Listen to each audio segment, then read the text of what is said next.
Mesdames, Messieurs, bonsoir. Merci de nous rejoindre dans Total Champ 2, votre émission quotidienne qui vous accompagne depuis le début de ce championnat d'Afrique des Nations dans sa 5e édition. Dans un instant, nous allons parler de la deuxième journée des quarts de finale de ce CHAN. Organisé donc par le Maroc, le Nigeria a été opposé à l'Angola et le Congo a affronté la Libye. La Libye qui a déjà un trophée de championnat d'Afrique des Nations. À l'issue des rencontres, c'est le Nigeria et la Libye qui se qualifient pour les demi-finales. Dans un instant, retour sur ces différents résultats avec notre invité. Et nous allons parler aussi de cette compétition avec le président de la Confédération africaine de football, Ahmad, qui s'interroge, est-ce que d'autres joueurs peuvent participer à ce CHAN? Vous le savez, c'est une compétition qui n'est ouverte qu'aux joueurs évoluant dans leur propre pays. Est-ce qu'on peut élargir aux joueurs évoluant dans d'autres championnats en Afrique? On le saura dans un court instant. Bonsoir à tous, merci de nous rejoindre. Installez-vous confortablement. Mesdames, Messieurs, une nouvelle fois, bonsoir. Bonsoir Alpha Madi Touré. Bonsoir Alassane. Ça faisait un peu longtemps qu'on ne vous recevait pas sur ce plateau. Évidemment.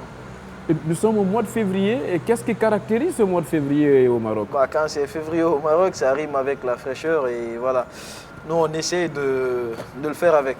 Vous vous en sortez quand même, hein? Parce que vous venez de Conakry où il y a assez de chaleur. Plutôt pas mal. D'accord. Vous allez rentrer bientôt, forcément, avec le championnat qui redémarre. À partir du 1er février, c'est la Ligue 2 qui va reprendre, mais bien avant, ça sera la première division qui va reprendre selon un communiqué de la Ligue guinéenne de football professionnel.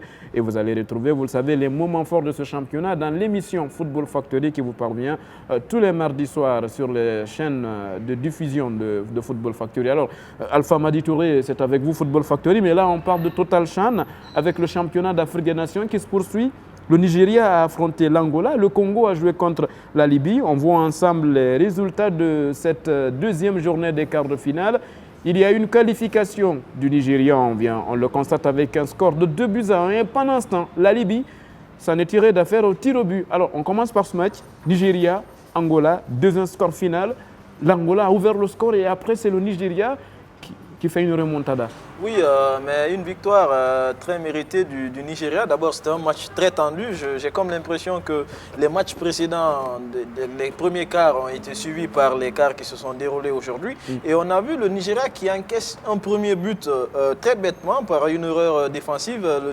Quand on voit l'action, le défenseur nigérian tentait de se dégager à partir de la surface de réparation et son ballon est touché par l'attaquant angolais qui met donc peut-être involontairement au fond des filets, donc 1-0. Après, à la 90e, tu as les Nigérians qui reviennent au score et qui, lors des prolongations, parviennent quand même à doubler la mise et remporter cette victoire. Il faut dire que c'est une victoire très méritée par le Nigeria, mais durement acquise. Oui, Alpha Madi, une victoire qui n'a pas du tout été facile. Le Nigeria, faudra miser selon vous sur cette équipe jusqu'au bout de cette compétition? Oui, il faut miser sur les Super Eagles locaux, surtout qu'on ne les a pas vus venir tout de suite. Je pense que les spécialistes avaient misé sur beaucoup d'équipes, mais le Nigeria ne faisait pas partie des choix des analystes du football africain. Mais après, on voit qu'il y a une ascendance du jour au lendemain. Il faut juste rappeler que le championnat nigérian est un championnat costaud avec beaucoup de clubs et une intensité qui ne dit pas son nom. Donc, ce n'est pas, moi, à mon avis, une surprise que le Nigeria se retrouve à ce niveau de la compétition. Il faudra faire beaucoup attention avec cette formation nigériane. Alors, le Palanca Negras de l'Angola donc, qui quitte la compétition, mesdames, messieurs, avec ce but marqué face au Nigeria qui n'a pas suffi. L'équipe a longtemps cru à ces changes, mais malheureusement, le Nigeria s'impose et file en demi-finale. Cette équipe de Nigeria va affronter le Soudan en demi-finale. On va voir ce que cela va donner. Pendant ce temps, l'autre rencontre qui nous intéresse hier, c'est le Congo qui était opposé à la Libye. Alors Alpha Madi Touré, l'une des meilleures défenses de ce tournoi, comme l'Angola aussi qui n'avait pas encaissé de but jusqu'au stade d'écart. Le Congo face à la Libye, c'était un match très attendu. La Libye s'en sort finalement et c'est au tir au but. Et comme par hasard, c'est cette deuxième journée d'écart qui nous offre des prolongations. Qui nous offre des prolongations et les premiers tirs au but. Il faut dire que la Libye a été... C'est une équipe très dur dans le jeu, qui joue bien le foot sur le plan tactique. C'est l'ossature de l'équipe nationale. C'est l'ossature de l'équipe nationale. C'est cette équipe de Libye quand même qui bat la Guinée lors des éliminatoires de la Coupe du Monde. Au match retour. Au match retour. À l'aller, la Guinée avait gagné. La Guinée a gagné à la dernière minute, je vais dire sur le fil.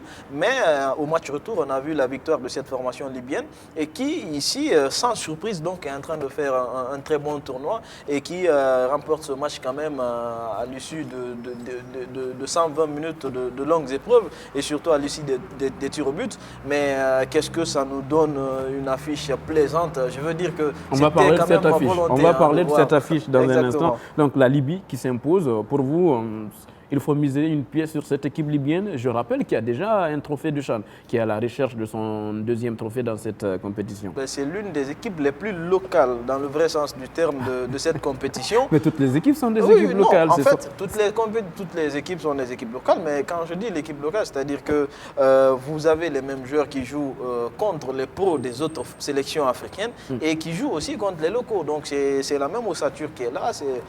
Voilà. Et surtout, il faut rappeler qu'il y a une certaine cohésion, même s'il n'y a pas de championnat régulier dans ce pays qui traverse des instabilités politiques et tout. Mais il faut dire que c'est une formation top niveau qui peut rivaliser n'importe quelle équipe africaine. Et le Congo, c'est une déception après ? Plus ou moins, oui. On attendait le Congo à un plus haut niveau, mais il faut dire que le Congo n'a pas démérité parce que c'est au tir au but qu'il est éliminé. Et voilà, je veux dire que le Congo avait toutes ses chances de poursuivre la compétition. Et s'il n'a pas été là, je veux dire qu'on peut se remettre à l'édition prochaine, c'est-à-dire au CHAN 2020. Mais je tire vraiment mon chapeau à cette formation congolaise. Mesdames, Messieurs, dans un instant, on va parler de ce championnat d'Afrique des Nations. Dans les prochaines éditions, est-ce qu'on peut avoir des joueurs qui n'évoluent pas uniquement dans leur pays? On fera le point dans un court instant avec le président de la Confédération africaine de football. Il s'est exprimé là-dessus en conférence de presse bien avant le début de cette compétition, mesdames, messieurs, avec Ahmad. Pour l'instant, nous, on reste avec les affiches des demi-finales. Vous les voyez à l'écran à l'instant même. Le Maroc va jouer contre la Libye à Casablanca. Pendant ce temps, le Soudan sera opposé au Nigeria. Alors, Alpha Madi Touré, Maroc-Libye, Soudan, Nigeria. C'est le dernier carré de cette compétition. Et comme par hasard, on retrouve aussi deux équipes du groupe A. Où était logée la Guinée? Maroc, Libye, l'affiche de rêve. Je pense que c'est cette affiche que moi je rêvais de voir cette affiche en demi-finale.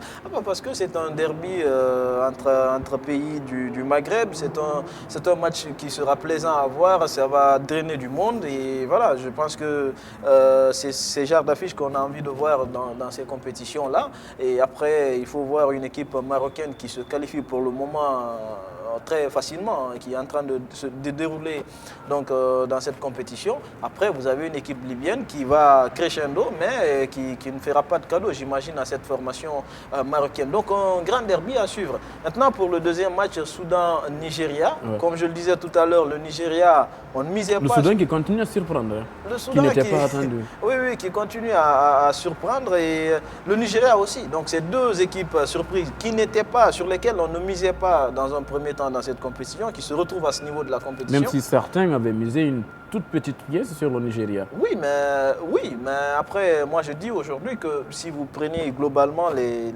les pronostics des gens, c'était le pays organisateur, la Zambie, entre autres, des pays sur lesquels la Guinée, on comptait beaucoup. Mais là, on retrouve ces deux équipes et on ne sera pas surpris donc de voir qu'il n'y aura pas de cadeau dans cette rencontre entre Soudanais et Nigériens. Ces demi-finales sont donc à suivre, mesdames, messieurs. Je rappelle les affiches pour vous. Maroc, Libye, Soudan, Nigeria. De qui de ces équipes, voilà, nous allons voir en finale le 4 février prochain. On le saura dans les prochains jours, mesdames, messieurs. Sinon, il y aura aussi une rencontre pour la 3e place. La Guinée a joué la 3e place lors de la dernière édition. Malheureusement, l'équipe qui était dirigée par Kamfouri, la Paix Bangora, a perdu face à Michel Ducier, qui était aussi passé par la Guinée. C'était de belles retrouvailles. Pendant ce temps, nous, on reste avec ce CHAN. C'est la 5e édition. Depuis 2009, le championnat d'Afrique des Nations se joue. Une compétition qui a pour particularité, parce que c'est une compétition réservée uniquement aux joueurs locaux. Mais Alpha Madi, est-ce que vous ne vous posez pas aussi cette question? Le CHAN, qui n'était peut-être pas couvert médiatiquement d'une autre façon lors des premières éditions, aujourd'hui il y a assez de médias qui s'intéressent. Vous pensez que le CHAN est prêt à rivaliser à la CAN? Oui, je le pense et j'ai même posé des questions aux plus hauts responsables de la Confédération africaine de football. Et moi, je n'étais pas au CHAN 2016, contrairement à vous. Et à distance, j'avais vu déjà l'élan que la compétition était en train de prendre. Et j'arrive ici au Maroc, je constate que c'est une compétition qui draine du monde. Et on est en train de voir des journalistes qui viennent de partout, hein, des journalistes du New York Times, France 24, tout ce que vous avez comme grands médias, qui sont là, qui couvrent la compétition. Mais imaginez la proximité que ces joueurs ont avec le public africain. Et dans 5-10 ans, ça va être une compétition beaucoup suivie sur le continent. Mais est-ce que cette compétition, est-ce que le championnat d'Afrique des Nations va rivaliser avec la Coupe d'Afrique des Nations, une compétition réservée aux seniors? La dernière édition a été remportée par le Cameroun, c'était au Gabon en 2017. La question a été posée à Ahmad Ahmad, c'est le président de la Confédération africaine de football. Voici ce qu'il pense. À aucun moment, nous pensons à ça. On va toujours respecter la hiérarchie et nous ferons en sorte que ça se maintienne. La CAN, la Ligue des champions africaine, le CHAN, il y a une hiérarchie de compétition. Donc, soyez rassurés que nous ferons tout pour que ça soit ainsi.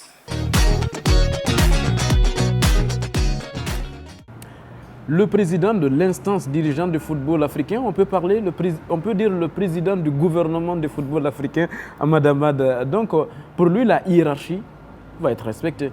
C'est un discours politique, donc on reste dans le discours. Mais les faits sont en train de prouver au fur et à mesure que la compétition est en train de grandir. Bon, après, on ne va pas dire que ça va atteindre le niveau de la CAN tout à fait.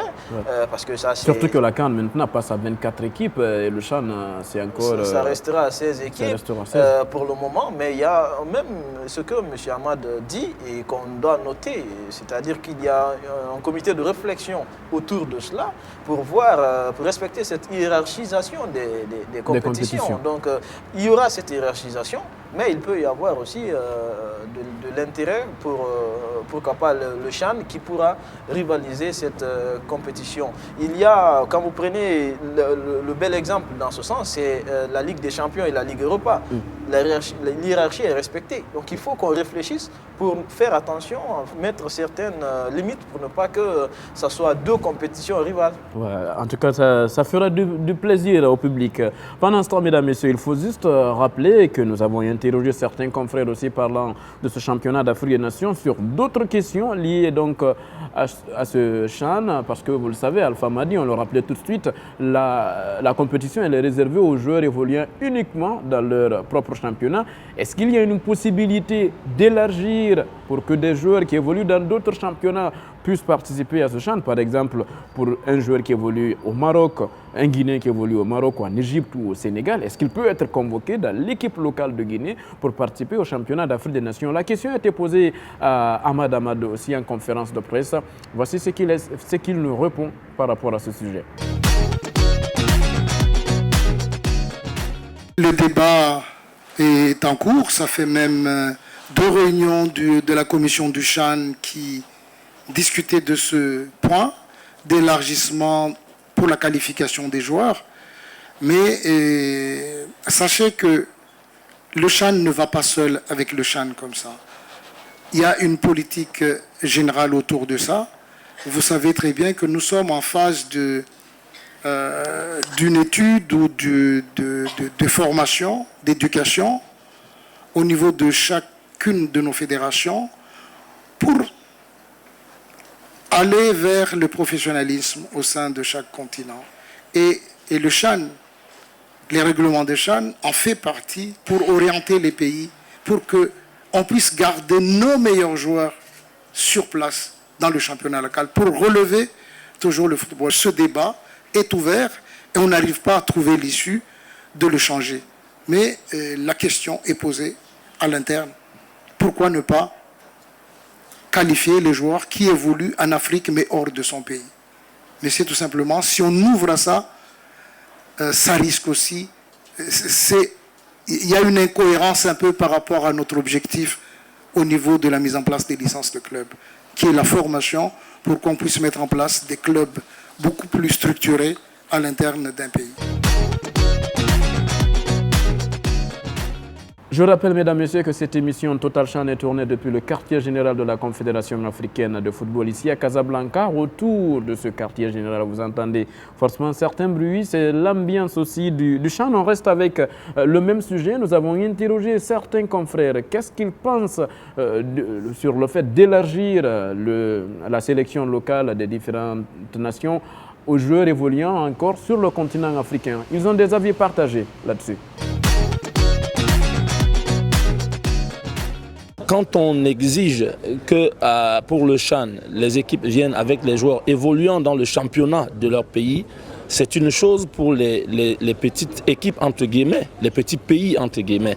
Ceux qui n'avaient pas de chance, n'est-ce pas, de voir constituer une équipe, une véritable équipe pouvant, n'est-ce pas, rivaliser avec les autres du continent. Parce qu'en réalité, quand vous êtes un petit pays et que votre joueur est un binational, par exemple, grandi en France, je ne sais pas moi, en Angleterre, il a plus de chances de devenir un joueur de ce pays-là que de devenir votre joueur. Donc il faut améliorer des choses et ça peut être une des questions à améliorer. Est-ce que c'est tous les 2 ans? Est-ce qu'on fait venir d'autres joueurs que ceux qui jouent vraiment dans le pays? Voilà, non, c'est quelque chose qui pourrait être bénéfique aussi pour faire évoluer le groupe, pour faire évoluer le pays, pour que la compétition soit plus intéressante, que les matchs soient plus relevés et peut-être que le tournoi soit mieux diffusé. Alors Alpha Madi Touré, on les a suivis ensemble, des avis sont partagés. Est-ce que vous êtes de ceux qui pensent qu'il faut élargir ou bien il faut rester avec le même concept, c'est-à-dire uniquement réservé aux joueurs évoluant dans leur propre pays? Moi, je suis de ceux qui pensent qu'il faut élargir. Par exemple, Agogo, il a fait une bonne... Alseni Kamara Agogo, qui était à l'AS Kaloum à l'époque, en 2016. Il a fait une très belle compétition. Il était au Maroc maintenant avec son club. Au moment où les éliminatoires se déroulaient, avant qu'il ne retourne au Horea AC, il pouvait être sélectionné par la Guinée, pourquoi pas, pour jouer cette compétition. Il y a d'autres joueurs aussi, beaucoup d'exemples dans ce sens qui peuvent... par exemple, vous êtes Guinéen, vous jouez au Sénégal tout près et vous ne pouvez pas jouer le Chan. Je pense que c'est un peu injuste parce qu'on dit que c'est une compétition réservé aux joueurs locaux. Bah, si c'est... Oui, mais avec la mention, joueur évoluant dans son propre pays. Oui, mais justement, il faut élargir, il faut essayer, il faut que la compétition se développe parce qu'elle est en train de... Est-ce que vous ne pensez pas qu'en élargissant cette sélection, bien sûr, aux joueurs évoluant dans d'autres championnats, qu'on ne risque pas de sélectionner des joueurs qui viennent seulement de l'extérieur du pays par rapport à ceux qui sont sur place? Oui, mais ça dépend de la qualité du championnat. Si vous êtes... Moi, je pense plutôt qu'il faudrait peut-être limiter le nombre de joueurs qui vont venir d'un autre pays. Peut-être on peut dire 3 joueurs, vous avez jusqu'à 4 joueurs. C'est-à-dire que moi, ce que je veux dire, ça dépend de la qualité du championnat. Par exemple, si vous jouez dans le championnat soudanais qui fait partie du top 5 des championnats africains, vous ne pouvez pas vous hasarder à laisser un joueur dans ce championnat sud-africain pour aller prendre un joueur, par exemple, dans le championnat congolais, soudanais, pour prendre un joueur dans le championnat congolais, tout comme l'Afrique du Sud, qui a un très bon championnat au sud de l'Afrique, c'est le meilleur championnat. Mais vous ne pouvez pas être une sélection sud-africaine et aller prendre des joueurs dans le championnat zambien, par exemple, ou d'autres championnats, alors que vous avez un championnat top niveau. Donc je pense qu'il y a cet aspect-là aujourd'hui. L'exemple aussi que vous citez, ça peut le faire. On peut dire 2-3 joueurs. Limiter voilà, le nombre de joueurs venant des championnats africains. Mesdames, Messieurs, je rappelle donc c'est Total Chan. Dans les prochaines minutes, on va suivre, dans les prochains jours, on va suivre ces demi-finales. Je pense qu'ils sont programmés mercredi. Je vous rappelle encore ces affiches. Le Maroc va jouer contre la Libye. Pendant ce temps, le Soudan sera opposé au Nigeria. Voilà nous comment on va se quitter au compte de cette émission. Alpha Madi Touré, ça a été un plaisir de vous retrouver sur ce plateau. Merci. Partagez. Et on vous retrouve très prochainement. Inch'Allah. Sur le petit écran, je rappelle, avec Football Factory, version télé, Alama Bangora à la réalisation, Mamadou Lamara Nasso à la caméra et montage Alama Bangora, Richard Na et Sega Diallo pour la coordination de l'émission. Merci mesdames, messieurs. On vous retrouve très prochainement avec le même plaisir pour parler encore football. Plaisir.